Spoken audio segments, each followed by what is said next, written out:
Jangan tekan itu loh.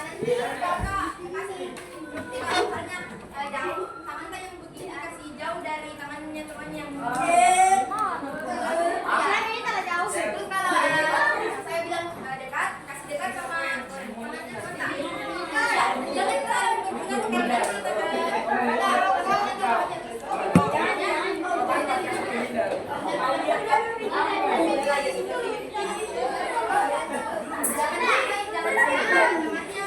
jangan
kita tanya, terus dari teman-teman banyak yang tidak tahu apa itu karir.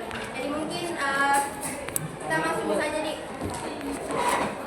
Dan saya harap teman-teman bisa dengarkan saya di sini. Kita saling menghargai di sini ya.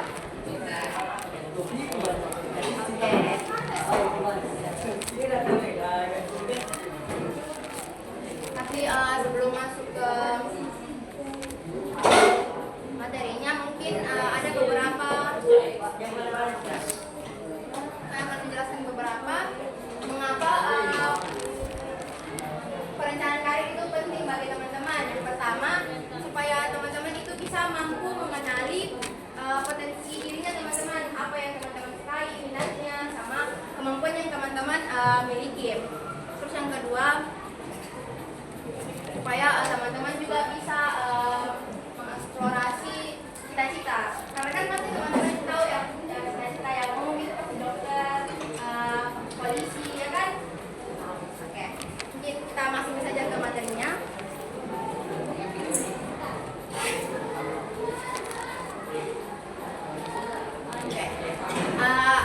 Apa sih itu karir?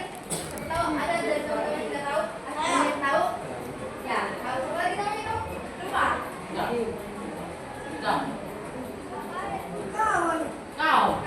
Apa karir? Ya. Oh ya. Bisa masuk juga masuk. Oke, nah teman-teman, perencanaan karir itu merupakan proses bagaimana teman-teman memikirkan atau menyusun masa depannya teman-teman ke depan. Contohnya kayak kan teman-teman sudah di SMP, terus masa depannya teman-teman itu pasti akan melanjutkan pendidikan ke SMA kan. Nah itu contoh dari perencanaan karir. Tapi sebelum teman-teman merencanakan karirnya, ada beberapa yang harus teman-teman perhatikan. Yang pertama adalah minatnya teman-teman, apa yang teman-teman suka. Karena apa teman-teman, kalau misalnya pelajaran yang teman-teman suka, pasti kalau misalnya teman-teman mau melakukan kegiatan atau pelajaran yang teman-teman suka, pasti akan senang sekali kok. Kayak senang sekali merasa karena sesuai sama minat dan apa yang aku suka. Terus yang kedua adalah bakat dan kemampuannya teman-teman. Hal apa yang teman-teman sudah pelajari atau apa yang bidang apa yang teman-teman kuasai. Terus yang ketiga adalah apa yang paling penting bagi kehidupannya teman-teman. Contohnya kayak penampilan orang, bisa suka berkarya, contohnya kayak menulis, gambar dan terus di sini. Nah, di sini ada beberapa pilihan teman-teman kalau misalnya teman-teman sudah lulus dari SMP. Yang pertama adalah teman-teman akan melanjutkan ke SMA atau ke perguruan yang lebih tinggi lah. Nah, di sini contohnya kayak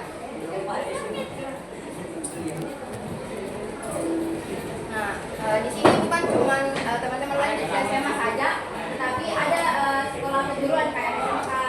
Di situ kalau di SMK lebih ke banyak praktek sesuai dengan minat teman-teman sama apa yang teman-teman sukai. Terus yang kebanyakan juga kalau misalnya lulus teman-teman sudah lulus dari SMP, pasti ada juga yang lanjut ke pesantren atau TS.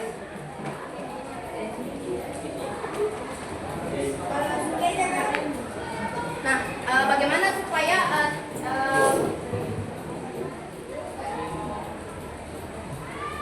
supaya perencanaan karirnya teman-teman ke depan itu lebih terarah?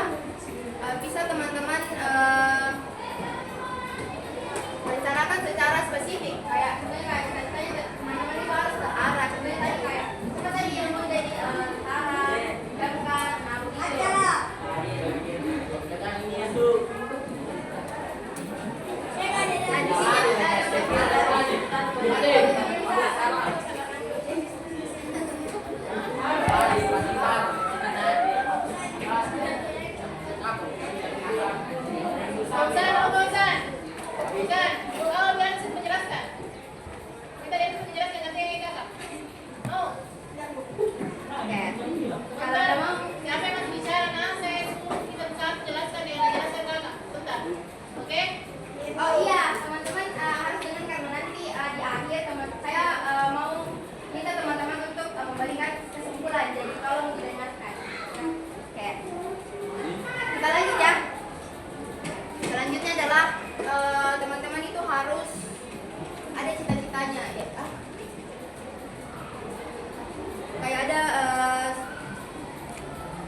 beberapa tantangannya. Contohnya kan tadi mungkin belum ada yang mengetahui banyak informasi tentang profesi. Kayak teman-teman itu hanya tahu profesi umum saja, contohnya kayak dokter, polisi, tentara.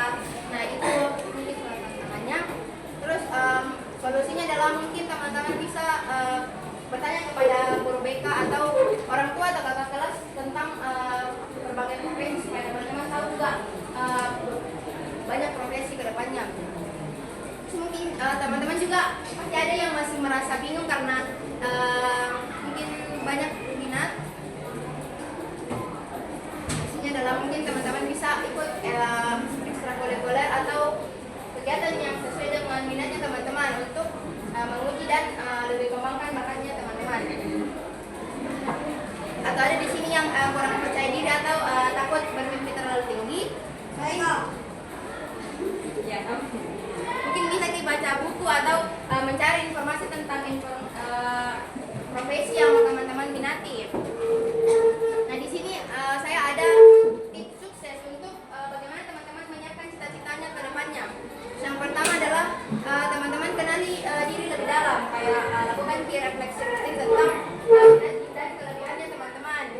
Mungkin bisa tanyakan kepada orang-orang terdekat atau siapa yang misalnya bisa lihat keunggulannya teman-teman. Terus yang kedua adalah teman-teman mungkin bisa rajin belajar dan karena nilai akademik yang baik bisa membuka lebih banyak pilihan untuk bagaimana teman-teman akan melanjutkan pendidikan ke depannya. Terus yang ketiga adalah mungkin teman-teman bisa aktif dalam ekstrakurikuler. Contohnya kayak ikut dalam kegiatan seni, olahraga, sains, teknologi atau organisasi-organisasi contohnya kayak OSIS, mungkin teman-teman bisa masuk di situ. Terakhir adalah mungkin teman-teman bisa tetapkan target dan kelas buat kita target misalnya kayak buat dia target belajar jangka pendek, misalnya kayak besok mau belajar ini.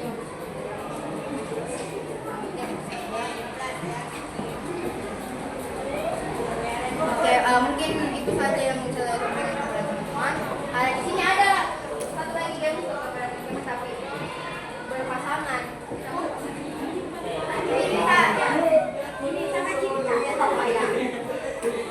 Nanti saya kasih pertanyaan, terus teman-teman, misalnya kamu siapa namanya? Zahra. Cantika. Nanti saya kasih pertanyaan, terus ini kamu bertanya ke Cantika, terus kamu jawab, terus kamu tulis jawabannya. Nah, begitu juga sebaliknya, sama jadi pertanyaannya. Mungkin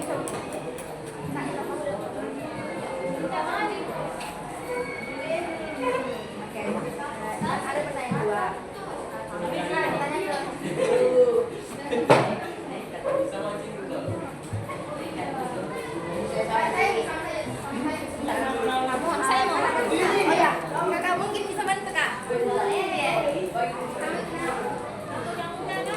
Boleh.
Oke.